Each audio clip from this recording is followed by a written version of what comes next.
enough laning against. Well, let's have a look then. Your first band's coming out from Alliance say, okay. We may just be aiming at Kerp as we take out Ziggs and Fizz. Other side, Kale, and a red side Cassadin band for Millenium. What will Alliance be finishing off with here? We already know that Froggen feels at home on pretty much any champion you give him in the mid lane. Yeah, and I like this Fizz ban here. Quickly mention it could be the pick for Kerp. They banned away, don't want to deal with it at all, and as you talk about the Ziggs ban against Kerp as well. Target towards the mid lane, because Alliance know he's the guy who needs to get ahead early on for Millenium as a team to play very aggressive and get the kills. So actually they take away Lee Sin from the jungle, and Morgana is removed by Millenium last of all, and Twisted Fate will be a very quick first choice here for Alliance. And really also explains the Fizz ban here, so Kerp couldn't play Fizz into Twisted Fate. And the thing about Twisted Fate on this patch is he's very, very, very strong. Simply due to LeBlanc being nerfed, her Q no longer silenced, so she won't be able to dominate him as hard in the lane any longer, which means he can actually play in pretty much any matchup. He won't be able to get kills, but he can always farm and then impact the other lanes on the map and of course get to his late game point where he is so strong. So he's a very safe pick, and also you don't have to build a Fiends on Twisted Fate. You can build Morello Normicon and have enough mana with your blue card. Therefore, this patch really benefits Twisted Fate in a lot of ways, and I want to see what Kerp wants to play against it. Leaving Jax open though from the bands here. It's going to go Wicked in the top lane. Yeah, Renekton, a champion which, as you mentioned in our last game when we saw him for Youngbuck, that he's really come back into his own. Also a good pick up against that Jax. Evelyn picked up for the jungle. For Cottonex, he had his Lee Sin band away from him, and again sticking to these three main junglers that we're seeing. So we could expect Elise from Shook, and then of course Renekton for Wicked. Well, if he locks it in, or maybe he wants to go for an Aurelia pick into the Jax if he feels very confident, never mind. Looks to be the Renekton. But the Jax thing here, Jax is gonna do more damage on 4.10 because of the Blade Ruin King now with the 8% instead of 5% on hit, the passive from Blade Ruin King. So the more auto attack you do, obviously, the more damage you will do with the new item. However, his sustain is low compared to before. I mean, Doran's blade has been changed, we can talk about it in game, but still, we might see some issues for Kevin sustaining in the lane, especially if he goes one-on-one against Wicked. I would expect a lane swap for Millenium. Well, it will be that Renekton as you expected for Wicked in the top lane. Also taking Nami in the support role here, so really avoiding the thresh both of these teams as Leona and Lucian are locked in for Millenium. Talked about how Lucian is the most played AD carry from both Creatine and Tabs from our featured matchup, and it seems like Alliance were quite happy to give that over here. And are we going to be seeing Caitlyn? We expect that, you know, auto-attack heavy champions are going to be becoming more and more popular in that bottom lane.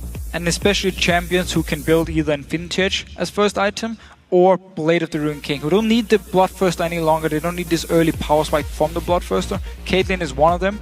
Your main focus is simply you need to dominate the lane. Taps actually talked about it himself. There was a big post on Reddit where he put in some good comments about how Caitlyn, she needs to abuse the fact that once she gets a BF sword at 1550 gold in the laning phase, that she needs to dominate the lane here because her power spikes are very delayed compared to Lucian, who builds Blade Ruin King into Ghostblade and a very, very strong early mid game. Caitlyn, she needs Infinity Edge, she needs a Phantom Dancer or Static Shift, and then she can start scaling up towards the late game here. So we need to see how Alliance wants to play the early game, and once again, I really expect Millenium to go towards the lane swap here, dodge around the Nami Caitlyn lane, and dodge around the Renekton lane with the Jax.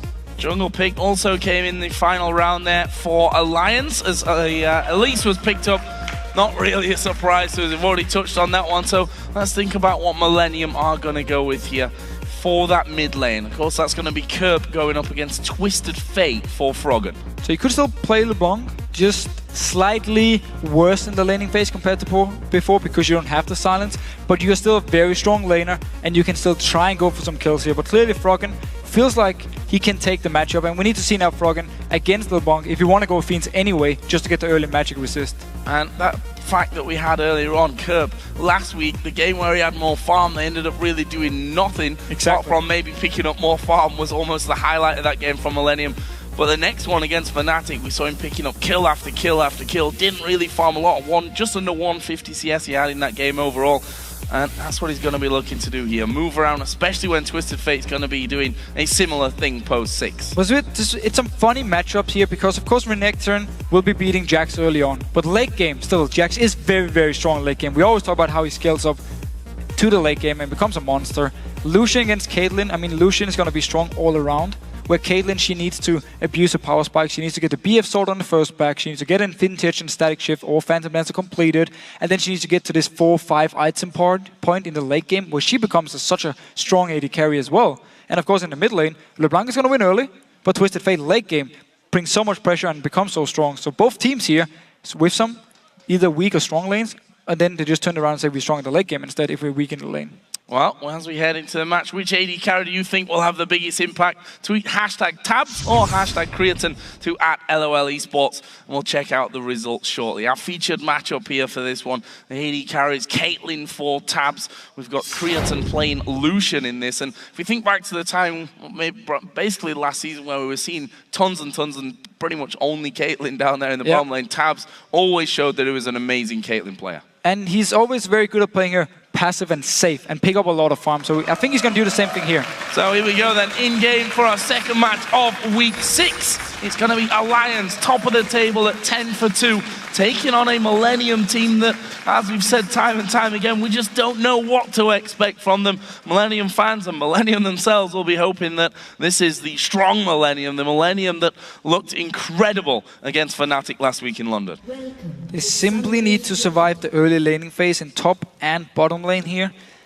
I do however think, looking at our question to which AD carry is going to have the biggest impact, I think we're going to see Creatine being very aggressive, looking for fights early on with the Blade Ruin King and Ghostblade, where we might see Taps move to this mid lane and just farm, get to his late game point, and then he becomes very strong and can really have an impact on the game here. So early on, I definitely think it's going to be Creatine, or mid game wise, but late game then Taps. And that's the thing you can do with Caitlyn now. If you have a Twisted Fate or something that can split push, you can then divide it up on the map. So you have Bladed Ruin King Renekton in top, you have Twisted Fate in the bottom lane, and then you just put your Caitlyn in her mid-game weak points in his mid lane, and she just farms for like 10-15 minutes until she becomes very strong and then joins in. In that safer short lane in the middle. We'll see exactly how they want to play this one here. If we look down some of the summoner spells, both top laners still with the teleport, as an early ward went down on Wicked's head. Froggen running the flash and ghost there on Twisted Fate. We've seen times where a Twisted Fate doesn't take this ghost. We've seen problems with the chaseability of that champion, and that's going to be remedied here for Froggen, so we'll see how he goes. Kerp on the other side, though, with Flash and Ignite, so see if he can go out all in, basically, onto Froggen with that one. Right now, Millenium getting the wards down. We're actually headed towards the enemy blue buff, which is going to be started off by Shook and Wicked. Perfect start for Millenium then. They stop the blue buff. Might even go for a kill. Oh, they may do. Shook, in fact, having to flash away straight away from this one. Do have a ward there, so he's going to have that smite available to him. Let's see if he can actually get in there. They're holding the blue buff on the top side. Continex will be able to smite that one away. Nicely done for Millenium. Yeah, so perfect start for Millenium. They get the lane swap. They invade onto the blue buff, which Alliance were doing. Force the flash away. Shook should be able to pick up his own blue buff in case Alliance actually want to go for it. For now, they're just doing the red. We need to see if Millenium is sending Continex straight to his own blue buff. Well, he's doing Wraiths for now with the help of Kevin there, so let's see where he goes. I think he's just going to go to the red. Yeah, they're already moving in here with Wicked and Nif. It was actually very smart by Millenium again, because if Nif and basically just Nif actually was there with a ward and he went over to do the blue buff by himself, it would be easy for Alliance to collapse onto him. So wisely enough, they trade buffs, but just slightly ahead in the side of Continex because he got the blue buff, and Shook now has to start the blue buff. And gonna leave Wicked as a bit of a partner. Nif up there as well, getting a deep ward in to have a peek around. Actually, he didn't put, or did he? I can't quite see on the minimap. Either way, was up there with them, and we see Continex and Kevin and actually J-Ree moving down towards that blue buff area, and they're actually round about the tri-bush here, so this could actually end up being a little bit dangerous for Alliance. So Alliance here, with 4 members down this bottom lane, could have gone for a dragon if you look back to last week where teams didn't react to it, but because Millenium knew there was a chance of an early dragon, which again is buffed in the early game for Alliance, they instantly sent 3 members down towards this bottom lane, to support the jungler and the top lane, to stop a dragon in case Alliance was starting it. So overall, Millenium playing the lane swap really well, and Alliance as well noticing, okay, multiple members are around here, we're not going to start any dragon, we're not going to take any chance, we're just going to go to our lanes and farm, and Wicked could then teleport top lane. So the bottom lane pushed up there as well so that they could make a swift escape from that tri-bush area. Without that wave, things could have been slightly different on the outcome of that one. Either way, we are tied up in gold. Still very early stages, of course, and we look down the CS pretty much as expected, although Kevin doing a fantastic job here with the help of Jay Reed. 15-2, he's currently up there. Yeah, Lions were forced to get away from the tower because Millenium were moving down, so he's just been picking up a lot of farm. Wicked now needs to be careful because Cotnex is nearby. He's got a ward, but that's not going to offer him all that much against Cornex, who's got the double buff on. Wicked could be in trouble here. Does have a flash available. Will use it as well to get back to his tower, but that leaves him completely vulnerable now in the top lane. No teleport, no flash, needs to back as well. Cotnex here with a very well-timed gank, making sure this Renekton gets delayed, won't get to his strong part in the early game, just simply shut it down, and Kevin can pick up a lot of farm this bot lane and then outscale Wicked. We saw Kevin actually going for the Doran shield start as well, which has definitely offered him a little bit more as Kerb dives in. And of course, LeBlanc also had that slight change in 4.10 as the stun goes down. Kerb maybe in a little bit of trouble from this one. Shook trying to get in there, and Kerb able to walk away. Flash already burnt for him though. And it was actually a very big change for LeBlanc, especially in the laning phase. And Kerb has some trouble in here. I mean, Froggen is playing very confident, even if we saw the fast start from Kerb because he needed to sustain himself. So TF at the moment really working out for Froggen here and looking very strong in the lane. Oh, this could be bad news for them though. That's a level 3 Nif and they're going to dive straight in onto him. Kevin there with a lot of damage, but they force the flash away. The Ignite ticking down, but that's not going to be enough to actually finish them off. Jay Reed did flash there as well. Kevin decided not to go too aggressive and use his flash to try and get the first blood. So let's see here, no flash on Froggen, still has Ghost. We can see Kerb go in, trying to land a chain, but Froggen is in a pretty good position. He's very close to his own tower. Will be able to just get back to safety in case Cotnex goes aggressive. And there's also a pink ward spotting him out. Check the bush, please. Nope. Nope. Not going to check that one. Always do it in solo queue, guys. Always. There's often a pink ward. And Cotnex may look to come around the back of Wicked, knowing that he's got no flash.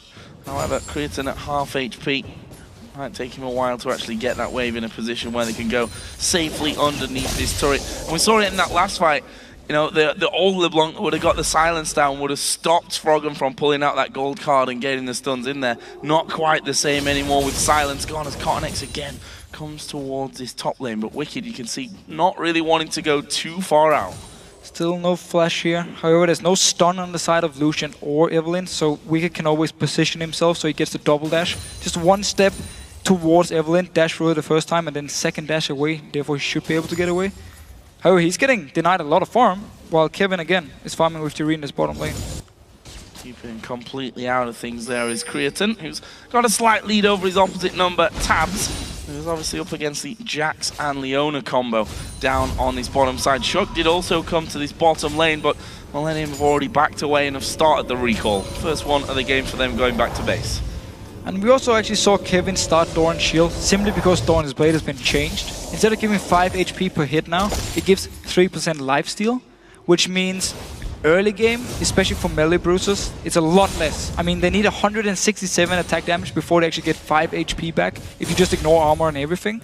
Therefore, it takes a lot of time for the Doran's blade to be better for these melee bruisers compared to before.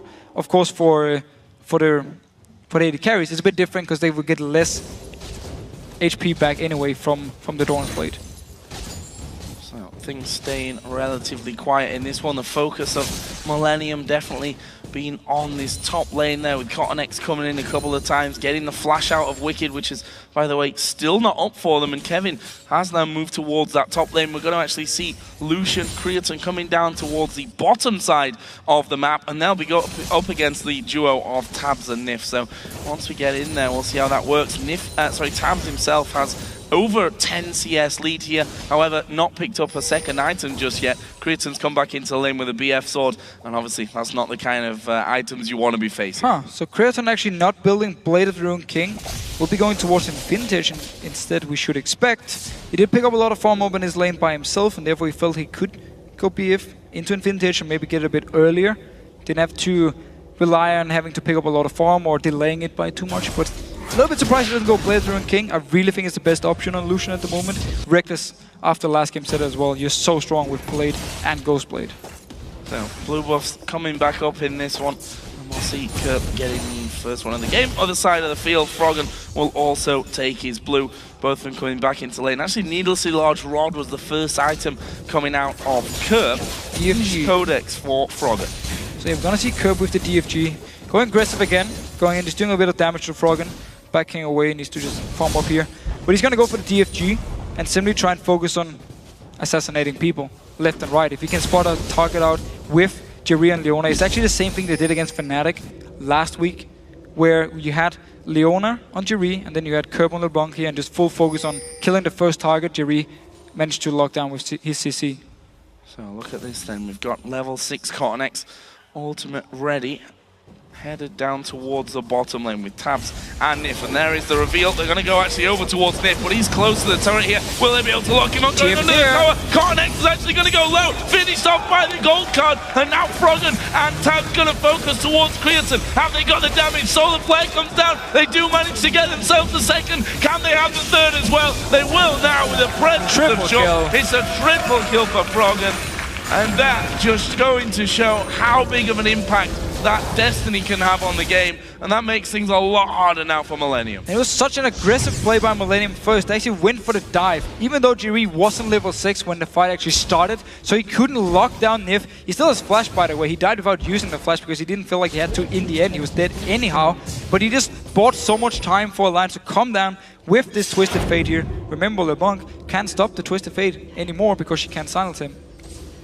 Would be bad news moving on, and Froggen coming back into the lane with that Morellonomicon, Sorcerer's Shoes and a couple of Doran's rings, as well as here is Wicked going low in that top lane to Kevin again, deciding not to use his flash. Wicked did have a flash available as well, so probably would have been safe from that one, and Kevin just playing the safety game, forced Wicked to back off out of the lane and do some good damage on towards his threat, but you see the sustain of Renekton, back up to half HP almost already. And this is the point now where teleport, the changes is a big deal, because normally you saw top laners, they would delay the back till the teleport was ready, go back to base buy and just teleport back to lane instantly. But because it's 40 seconds longer, it's harder to do it. So now with Wicked being low, Curb and Froggen actually trading some damage here. But now with Wicked being fairly low, now of course he sustained a lot of it back. He wasn't able to just go back to base, get some items and come back in lane. He needs to wait. That trade once again showing without the silence, the gold card comes out and Froggen was able to do a lot of damage onto Curb, actually forcing his passive to come out. That's going to mean that Curb needs to be real careful in this middle lane, or will they throw everything that they've got here at Froggen? I saw Cotton X coming around, no ultimate for him just yet after he used it in that last fight down on the bottom side of the map. Looks like he will actually just be backing away, going back into farm. And we need to see if Millenium actually want to put in some deep wards around his mid lane to try and spot Froggen out, to see if he's moving to either to the top lane or towards the bottom lane here. Because for now, he can actually move fairly safe. No, there's actually a ward from Millenium spotting him here. So there was a well-placed ward, seeing Froggen run to the Wraith Camp and also move towards his bottom lane to try and set up a gank, or in case he wanted to set up a gank, because there's no bot lane tower after the lane swap here. So they definitely need these deep wards. Had one already. Full credit to Millenium. Well, they forced them away. Dragon is available for the taking.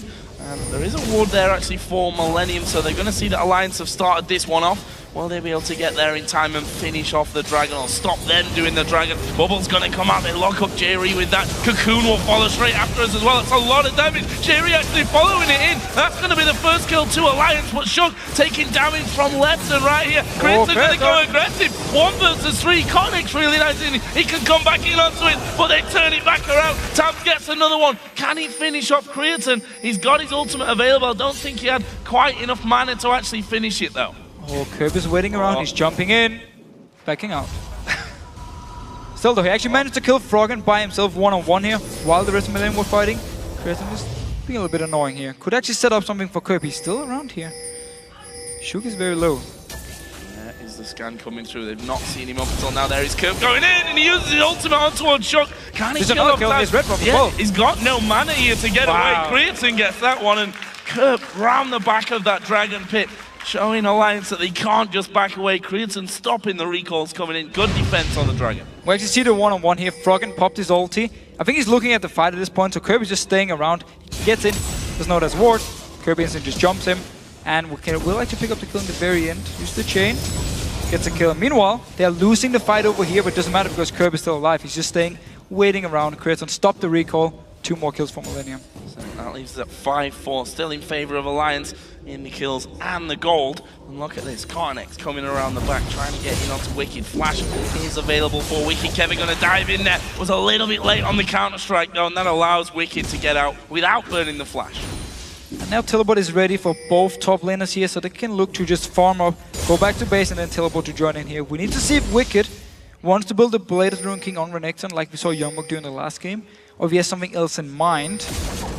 So with the Blade, he's going to be very strong in the one-on-ones here, and should be able to duel against Kevin for some time at least, until we get the real late game point of Jax. So have a look down AD carry items here, because you see that the Infinity Edge was done as the first item for Creative. Yeah. So going definitely different to what we saw Reckless doing earlier on. Other side for Tabs, he's not got the money. I think he's at around 500 gold, 600 gold at this point. So definitely not quite as strong as Creaton's going to be, especially when you factor in those double auto attacks. So again, I'm not sure if Creaton decides to build Infinity Edge because he had a good start farming in the lane, and he felt he doesn't have to delay his power spikes for such a long time. He can easily get enough gold for Infinity Edge and Phantom Dance or Static Shift or whatever he decides to build next, and therefore be relevant. Don't have to be taking too much time on building up. He definitely could go for it early. I'm not sure.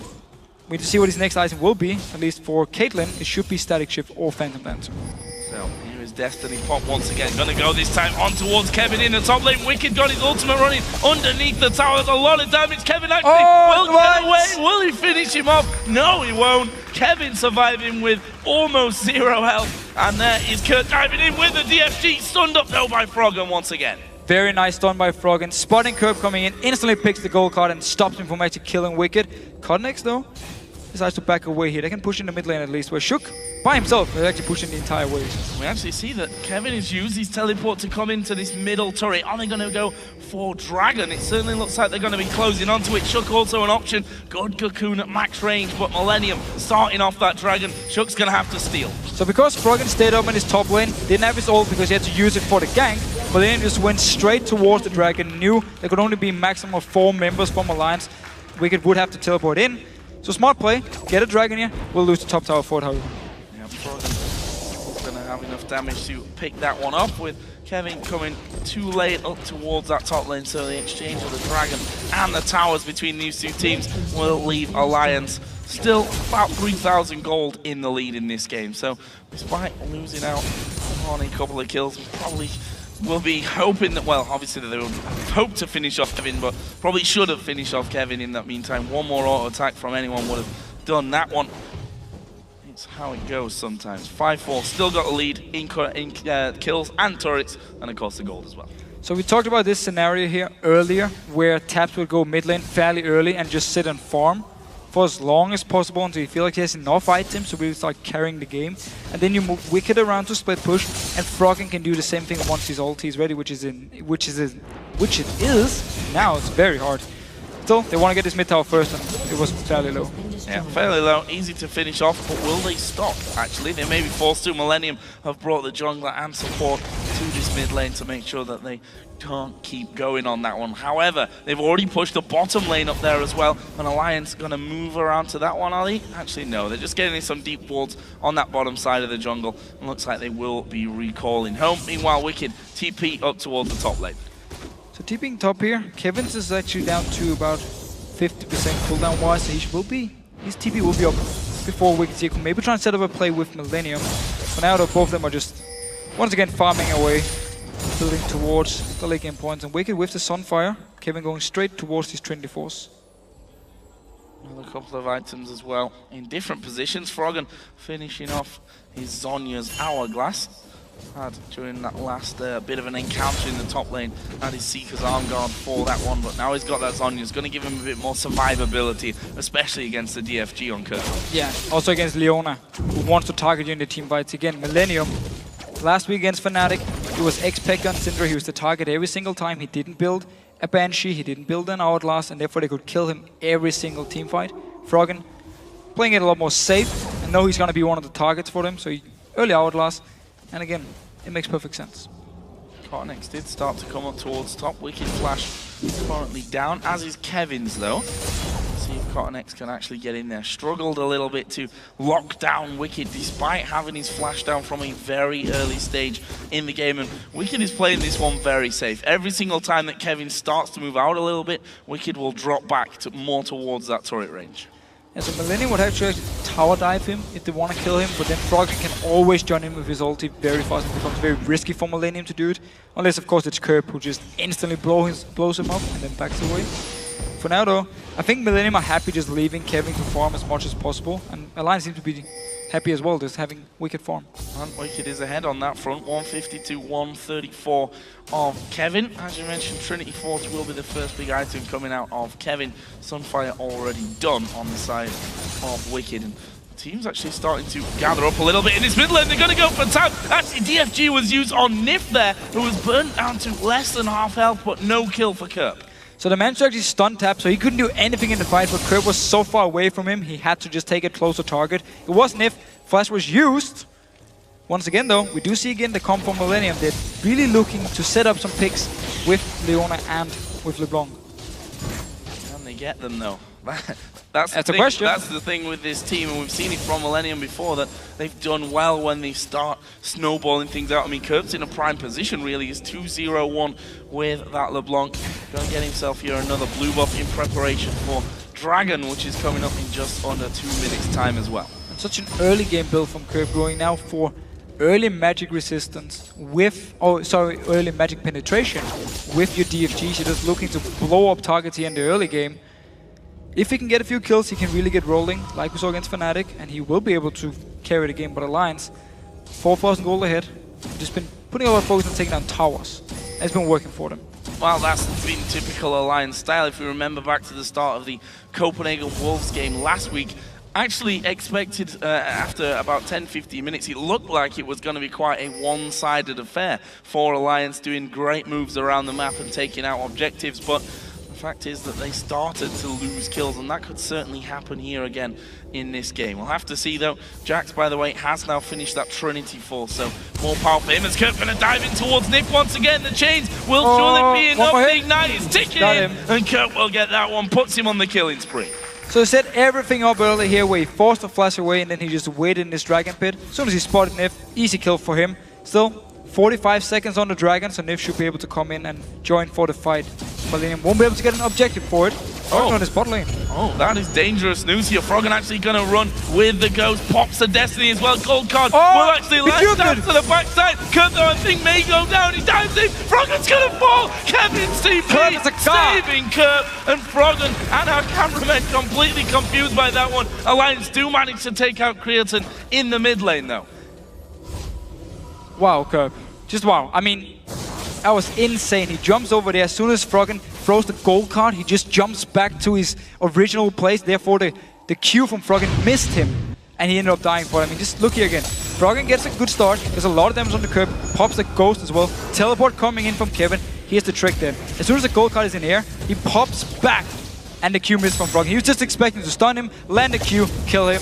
Instead, everything gets turned around here. Wow. Coming down as well. The stun, of course, from Kevin really helping them out on that one. Dragon did go down to Alliance while we were having another look at that one. So despite that amazing move from Kerp, and now 3-0-2 for him, it's Alliance that still hold a healthy gold lead. Kevin's actually just taken the first turret of Millennium's game down on this bottom side of the map. So they're going to need a couple more of them to start leveling things up, but if Kerp continues to play at this level, it could still be a tricky game for Alliance. Yeah, and he's waiting around the same position he really used last week on LeBlanc, where he just puts a ward in the middle of the lane, and he just waits for someone to walk up and try and farm. It can be Taps, it can be Nif, it can even be Froggen, and then he just jumps them around the corner when there's no wards, and trying to pick up a kill, or at least force them to go back, and then Millenium can try and set something else up on the map. He's in the hole. Very early there from Tabs, just trying to get a bit of damage back and stop Kerp from feeling so confident there in that middle lane. Blasting 1 has been added in for Kerp, by the way, so a bit more damage to be thrown out after that DFG. Alliance looking to not get split up here, I think, is the name of the game. You can see 3 of them already in position. Froggen going through, and it's a lot of damage, but not enough to finish off the kill. Didn't actually manage to proc his last Q here, his ulti Q onto Froggen, which probably would have killed him. but the chain missed. Therefore, Froggen stays alive, but is now forced to go back to base. And Curb, once again, really just looking for targets, and that's also why we see this early game build from him and being so aggressive. Because both AD carries have so far been non-factors, because they're just farming up. They built in vintage and wanna farm, wanna get to the late game. I mean, Taps, he's been in the mid lane for the last 10 minutes just farming. And he's farming up now to 214 TS, still 20 behind that of his opposite number, Creatine, who's also moving towards a Trinity Force as his second item. Does have 2 out of 3 bits of that one. Very expensive build here from Creatine, really using the fact that Curb put so much pressure on the map here early on, so he has time to build up. Otherwise, he could really have been punished for this build. That's also not just going to allow him to go that way, but Kevin as well on Jack's going to be taking Blade of the Ruin King as his second item to that Trinity Force. I can see that neither team, or specifically Alliance, wanting or needing really to stay together at this stage. They've got a lot of wards down at least at the halfway point or a little bit further in than that, and they're not going to take any risks, I think, from this one now. And of course, Millenium are happy to just go in late game. I mean, you have Jax, Lucian as well, good late game AD carry. LeBlanc as a pick as well, very strong late game Alliance though. It's not like they have a bad late game comp, it's only Renekton who's going to get outscaled, but if he builds a Blade, he actually becomes fairly strong even in the late game, and therefore Alliance should be able to fight in the late game. It's just a big deal if Kevin becomes so strong that Wicked basically won't be able to hold him. And Alliance, let's not forget, do have the lead in this game. However, Millenium's starting to put more and more pressure, forcing Alliance into a bit more defensive play. We can see the gold there. Those top laners, look how close that is. 8,050 to 8,020. To show you how close that one really is overall. Will Wicked be able to keep it close, and how offensive is Kevin going to be? We heard in the pre-game video as Destiny's going to get popped. They're going in towards Kevin on the top side of the map. Ghost going to be used, but Kevin running away from this one. But there is Nami. There is a stun coming in, and Kevin, is he going to be able to get away from it? Gold card comes through. That pretty much seals the deal, and it's Froggen that picks up the kill. And we really see the reason for the Ghost on Froggen here. He comes in a bit of a bad position, pops the Ghost, able to just chase after Kevin, lands a stun, and can just keep chasing, picks up the kill. It's a very nice gank, and getting a very important kill, and delaying or shutting down Kevin a little bit at least. Slowing him down, that's for sure. We're going to see the solar flare coming in, really only landing onto Wicked, but it's enough. He gets blown up in the end. And that will be a pick back here for Millenium. And again, J-Ryu was so impressive with Leona last week, picking up another one. And again, he's just very aggressive. As soon as he sees a chance, he just pops the ult, goes in for the kill here. And Wicked, he's full armor, not a single magic resist item there. So Curb went for him, used everything, and he went down. Went down to Curb, his third kill of the game. Got 3 assists as well, and he's yet to die.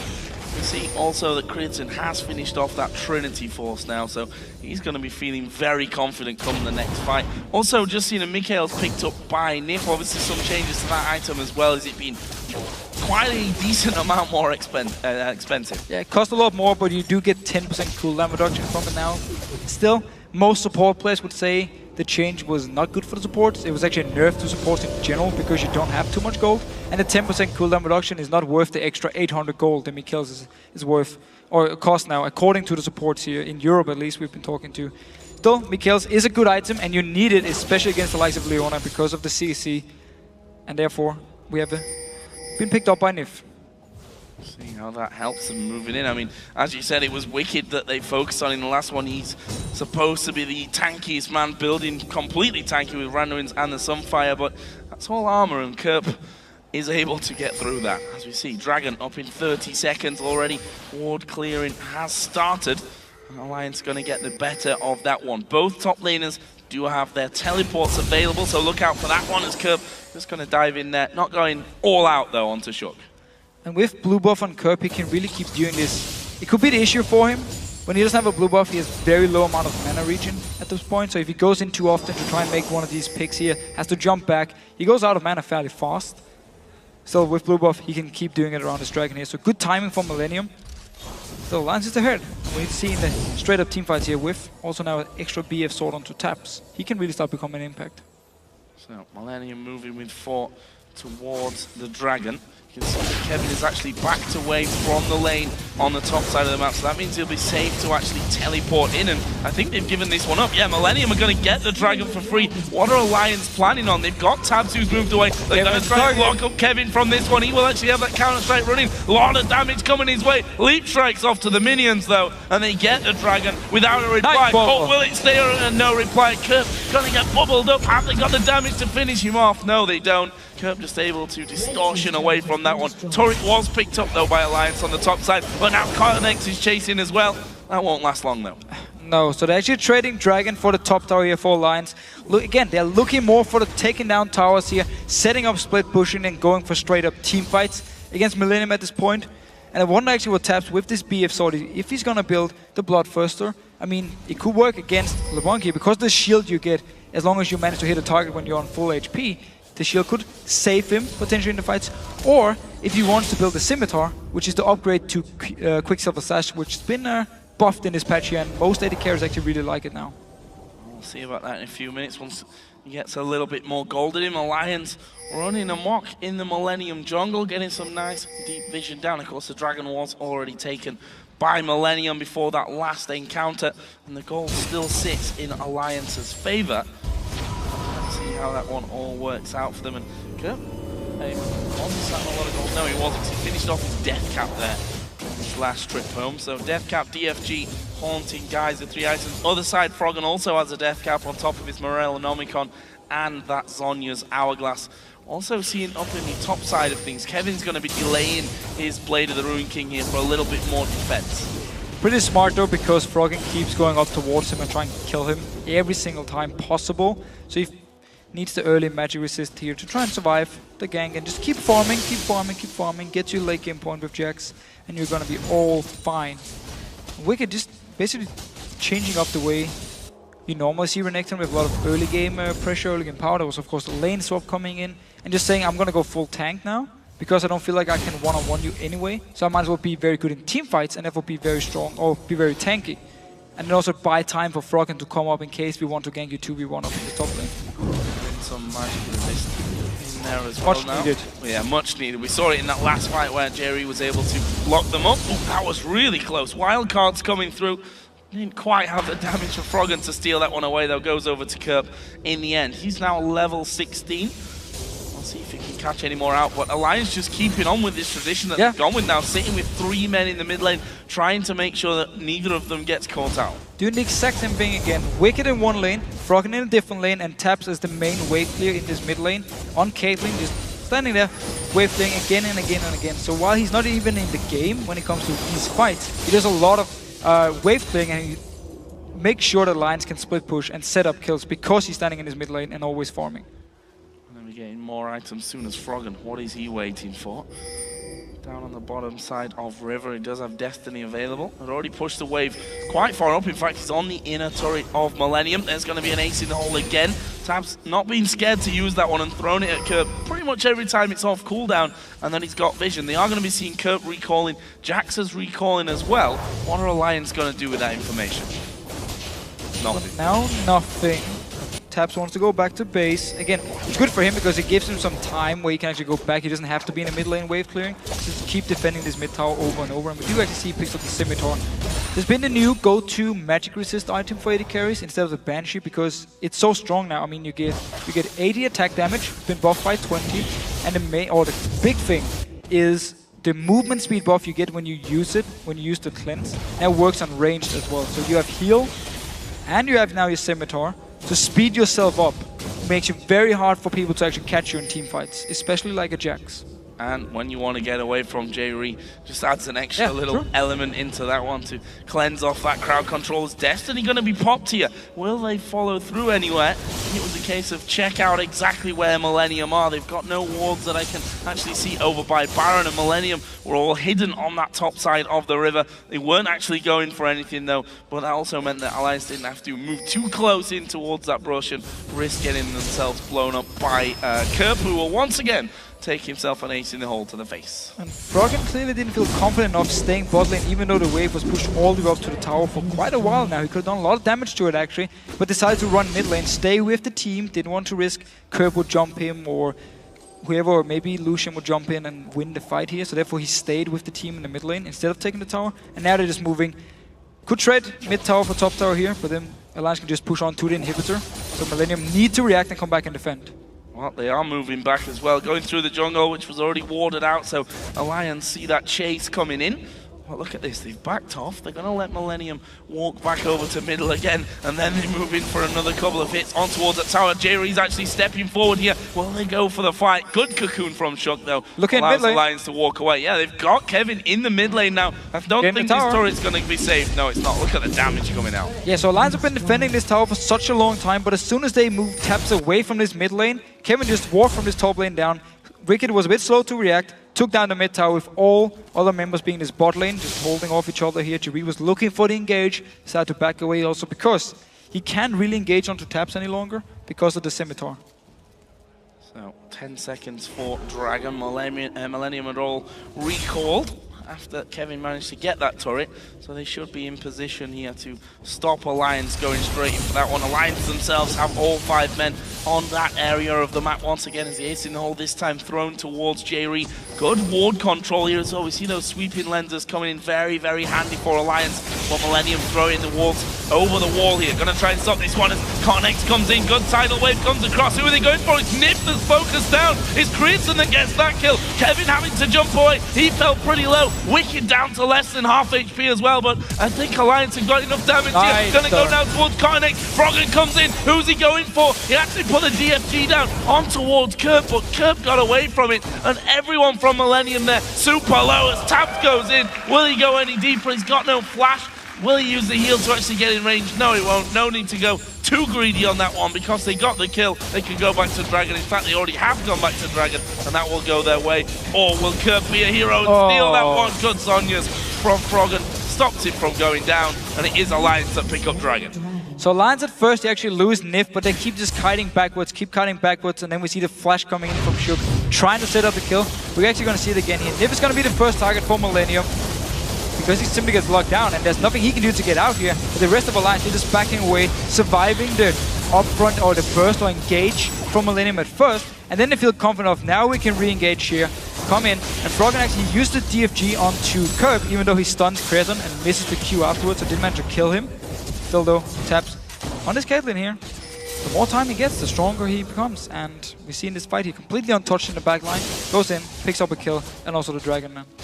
Getting headshot in the auto attack there, really doing a ton of damage. And it leaves Alliance with another Dragon in their pocket. Still level on kills. Oh, now level on kills at 8 apiece, but still it's Alliance that hold on to a good gold lead. 5,500 pretty much at this stage of the game. Taking their time about finishing things off, but Alliance are a team that, well, you know, at this level of play, it doesn't matter how flashy you are in winning games. You've got to do things, you've got to do it right, otherwise, of course, it's going to cost you matches. And playing safe could bring Alliance to an 11-2 record in the league. And they couldn't really play it any more aggressive early on, because they needed Caitlyn to get to the late game point, and one Twisted Fate to get to the late game point, and of course with the early kills on the Kerp, it made it even harder to actually set something up without being blown up by Kerp here. Jari, he's going in! Going in onto it, but who are they going to go for? Tidal Wave comes across, and I think that's the end of that one. Ace in the hole will fly through. Creaton actually blocks it, and they're going to try and lock up Cornex. Down to half HP already for him. Wicked moving in, but there's the cocoon, that's surely it. Cornex turns around, puts his ulti down, but they've got enough damage to blow through it. And now Froggen's going to use the Destiny. He's going to the top side of the jungle. That's a good counter strike from Kevin to stop them following through. 5 versus 4 with a 50-second spawn time. Can Alliance get Baron? Well, Froggen is very low on mana at this point here. Would be a risky Baron if they decide to start it. Kerp, of course, full mana, full HP. They do start it. Let's see if Millenium can stop it. Kerp only the man to try and get in, get one kill for them to make things easier, but look how fast that Baron is going down. There's no fight, remember. Here, trying to move in. Kevin's going to go for it. Who's going to get it? It's Alliance to get the Baron. Jerry's going to be picked up at the side. Baron helping them out even further, as Creaton will also fall here in a second. Tab picks up the double kill, and now they're looking for Kevin. Chasing him down. Cocoon was already used by Shook here, so we won't have that available to him. Kerp is just stalking on the backside. He needs to be real careful about if he goes in for it, but he also needs to loop back around because they're going to lose towers. And so Alliance here, they feel like they can just straight up start the Baron because there's no smite for Millenium. We need to follow Kerp though. He's not done yet. Tabs already know he's behind him. Or used ult on him. Now Curb's like, yeah, never mind. I can't do anything. No, can't do a thing about it. They'd already spotted him coming through. Ace in the hole was put down, and Alliance just carry on up that middle lane and take out the first inhibitor of this match. And now with the Baron on, we can see that gold jump to massive amount. Over 10,000 now, the lead for Alliance as Curb trying to get away. Destiny gonna be used. Will Froggen go for this one? He's gonna be getting into range. He's pulled the gold card. Does he want it? He does go in there, but Curb is gonna try and avoid him, but he's basically gonna have to execute himself here. I'm not sure that he'll be able to sneakily escape, or will he go down to the red onto buff, the bottom side of the map? That's pretty much his only chance. Tidal Wave comes through, doesn't land. Curb still trying to get away. Turret hit will go in there. I think Alliance have given up that chase. Yeah, not really worth it to keep chasing here. Just go back, use all the gold you just earned from winning the fight, from getting the Baron and the towers, pick up some very needed items, and then be ready for the next fight here. We actually see Bloodthirster now, 4 taps. No Last Whisper, simply saying, okay, I have magic resist now, I have a cleanse. Now I have a Bloodthirster, which is going to give me a big shield as long as I hit the minion before the fight even starts, or before I take any damage. So if Curb wants to try and kill me, it's going to be very, very hard, and taps can just stay in the back. And we actually see the same kind of team fights from Alliance, where as soon as the engage comes in from Jerry, everyone backs away. They don't even try and fight early on. They wait for the engage to drop down. They wait for Curb to jump in and do whatever he decides to do. And then they disengage. Use the ulti from Froggen, land a cocoon or something from Shook, go and get a kill, and then move on towards the Baron here, which was very well executed by them. Went down quickly. Millenium in there, but always got to be slightly careful, especially when it's someone like Jackson. Beautiful shield. shield. You up while you're on top of it, and there is that shield of the new Bloodthirster. Could definitely come in handy when you've got that LeBlanc over on the other side, trying to burst you down. What we're going to see, because Alliance are moving up now to that inner turret in the bottom lane. The only inner turret that stands actually on the map for Alliance to be taken down. And then Millenium will be left with defending at least what's left of their base. Inhibitor is already gone. I don't think they're even going to put up a fight with this turret. No. Too low anyway, would just be too risky for them to try and defend it. And then as soon as the tower went down, Alliance would engage onto them. One thing with the Bloodthirster, in case people haven't read the patch note or played the game the last few days, after 15 seconds without hitting a minion, the shield will disappear. So it's not there all the time. You need to land an auto attack first before you take any damage, and then you get the shield. Destiny use. Actually, Jerry going to get cocooned after the bubble as well, so they land the CC, but no follow through on that.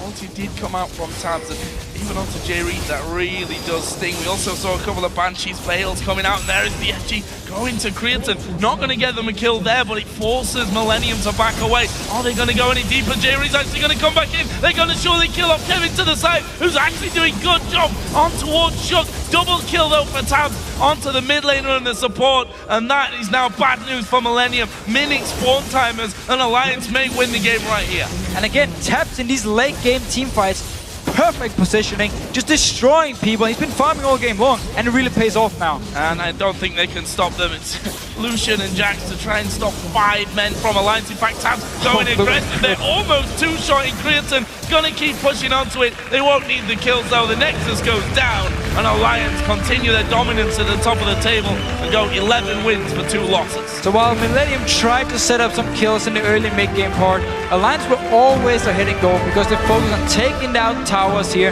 The ultis from Froggen were pretty much always used towards Kevin in the top lane here, trying to delay him from farming up, trying to get a kill or two, and in the top tower as well.